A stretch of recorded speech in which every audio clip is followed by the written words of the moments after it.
Good morning and welcome to today's edition of the daily personal transformational messages from Francis Imeribe. It is my pleasure to bring you today's episode, which is episode number 7, on the topic, There are no oars, so don't rest. There can only be a breathing space. You must have heard the idiomatic expression, don't rest on your oars. The oar is the pole you use to propel or paddle a canoe or engineless barges in the waters. That's what is it.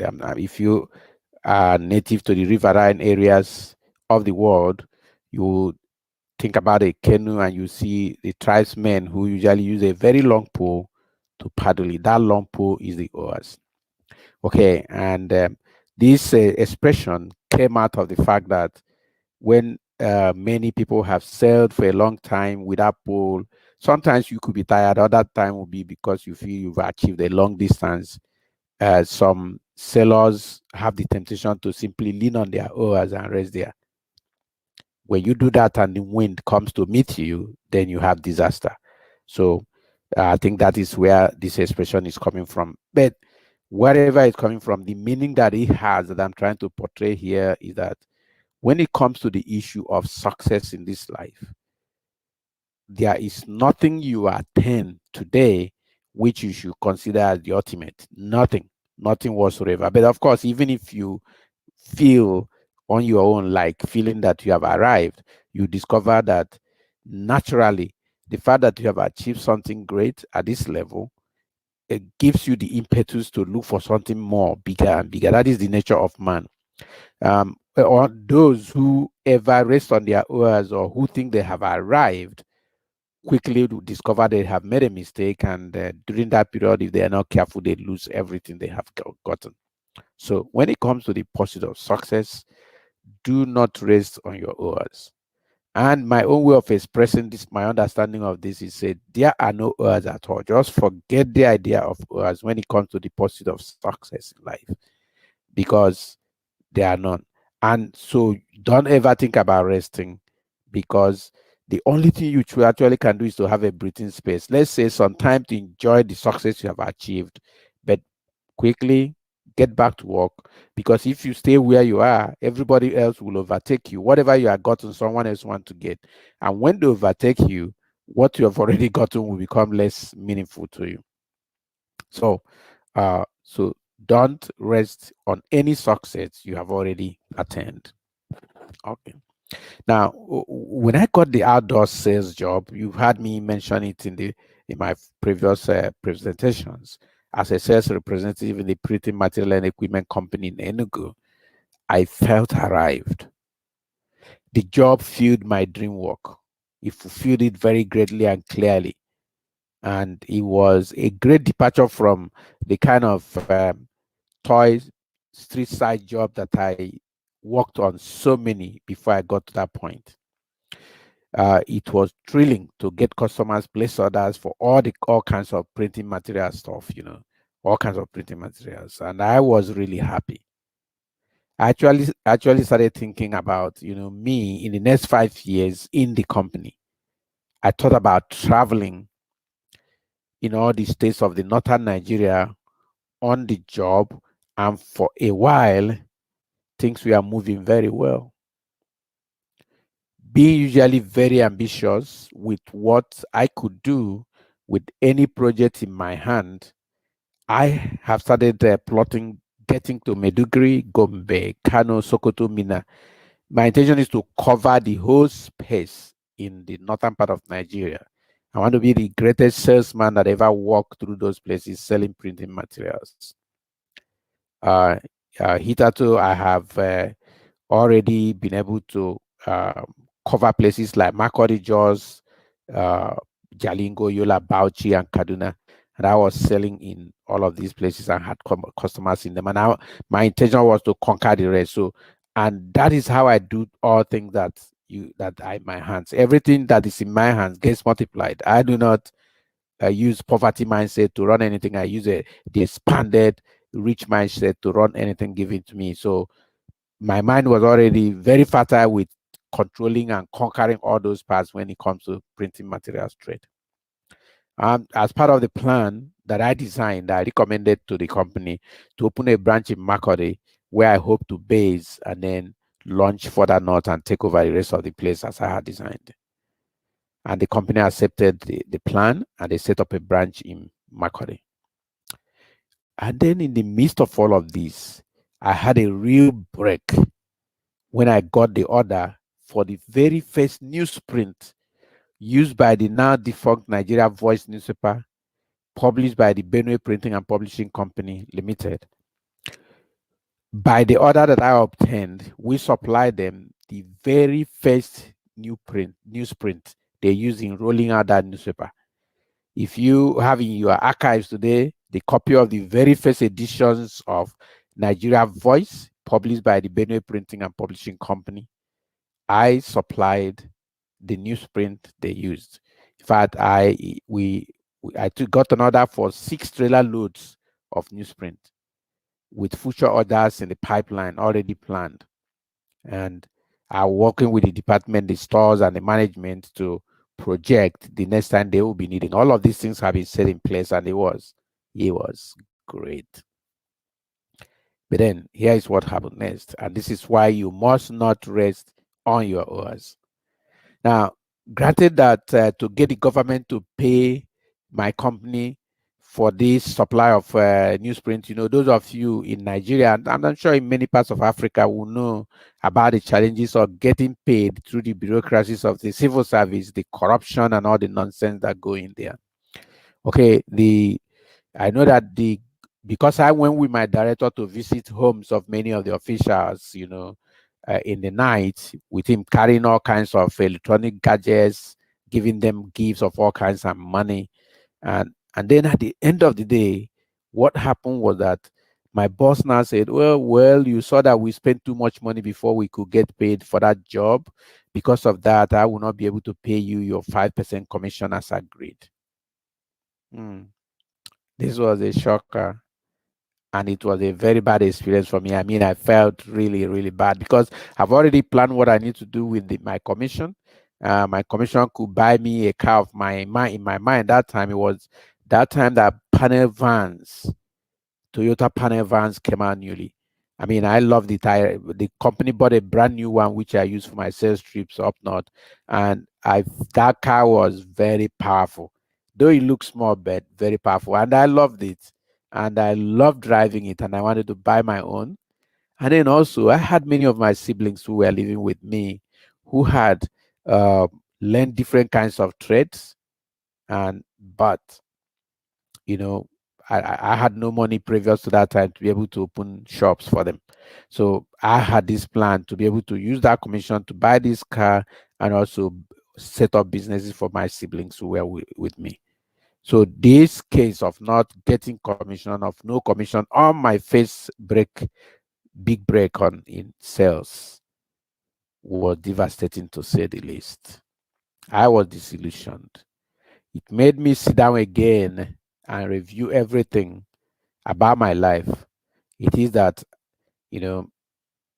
all the plans I had for the company, all the hope I had to spend at least some time in the company, I had even projected what I'll be doing by the time I have worked for that company for 5 years with the way things were going. I had to review all of that again. I tried to stretch my vision of how far I could go without commission given that the salary, that I was made deliberately small because of the good commission. But then if I could get orders and not get commissions on them, I concluded that I cannot continue like that. And I was so furious that I simply left the job without any ceremonies. Maybe the discussion on how I left the job, I think that will really ought to be the subject of another day, but I will hint something towards that. Because about that same time too, I got a very massive order from another printer, and that we used 5 tons to go to Makurdi 10 times, to supply the goods that this man needed for his printing. That order was placed by the Ivy printing press in Makurdi in those days.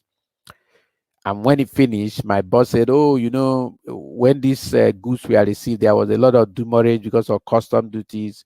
So we are selling it at a loss, so we can pay commission." So these two coming about the same time was just obvious to me that, in fact, maybe my boss was right, but my own conclusion was that this man is unwilling to enable those who work in what he has agreed to pay them. So I had no choice than simply walking away from the company without letting anybody know I've walked away. Anyway, I think the story about my walking away is a beautiful one. So he's going to make one of our sessions here. So let's leave it at that I simply walked away from the company. I had to examine my life again. I concluded that I needed more, so I moved on. This is why I said that there are no Oars. The big break with the newsprint and the follow-up order from this other private printing company that we had to send 5-ton lorry load of printing materials to this man, and I wasn't paid commission on it because my boss said, "Oh, there were too much high custom duty on the product, and they couldn't sell it too high to make any money." So when I checked that, those were successes at getting those, being trusted by customers enough, being listened to, and then granted the options of being the ones who got these orders. There are other salespeople in the field from many other companies, but I was the one that got them. I mean, those were big breaks. But I could have just simply rested in my oil and say, "Hey, I've arrived." But then, like I said, there are no Oars. Every level of success you achieve gives you the power to try the next level. And it's not being overambitious, there's nothing wrong in it. And I mean, it is the natural order of things that we keep evolving regardless of whatever stage and level we are at. And so to me, that makes total sense, to not rest on your oars, but to be prepared. You can take a breathing space, like take time out and enjoy the new success, but don't waste a whole day on it. Do it, celebrate it in any other way you can, reach out to your family and friends, and then move on, try something else, something bigger than the one you've already done. I mean, that's my idea in these things. So that's what I said. You could get a break or two on your way. You could even land it real big, but whatever you make while you are still breathing is just a break.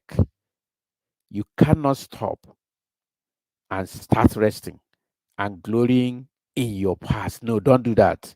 You need to have the mindset that what you have achieved is just a rung in the ladder of a greater future ahead of you. So this is the principle there. Whatever you have attained to, be it a PhD, a professorship, be it a managing director of a big concern, be it a project manager, whatever that dream job you are looking for, that dream business contract you are looking for, when you get them, please know that that is a rung in the ladder, because every power you got, and I believe this is part of providence provision for us, every power providence gives in your hand is provided that you may be able to do more with that power. So with this mindset, you can understand more what I'm thinking and talking about here. Okay, many people have been lured to carnal safety by the proverbial spirit of arrival. I cannot forget how I first came about this story of spirit of arrival and how such a meaningful thing it has been. A few years back, some years back, not a few, that's quite some time. I think that was in 2005. I took up a job as an assistant to another man in Aba. And then this man was the one that shared about the thing called the spirit of arrival. He was my boss and a friend and family also. His name was Loveday Wampa. He's late now. He said the spirit of arrival make people, Nigerians that travel abroad and overseas, to forget why they left Nigeria in the first place, and they will start enjoying themselves, going to clubs and nonsense until they lose it. So that's the spirit of arrival. So do not allow yourself to be lured to carnal safety by the spirit of arrival, because every single spot you arrive at is just a rung in the ladder, a chance for you to raise your leg again for the next rung of the ladder so you can go higher and higher. And people who have been lured into the spirit of arrival have lost their tambourine in the process. Please do not settle. That's my counsel on this thing. Do not settle.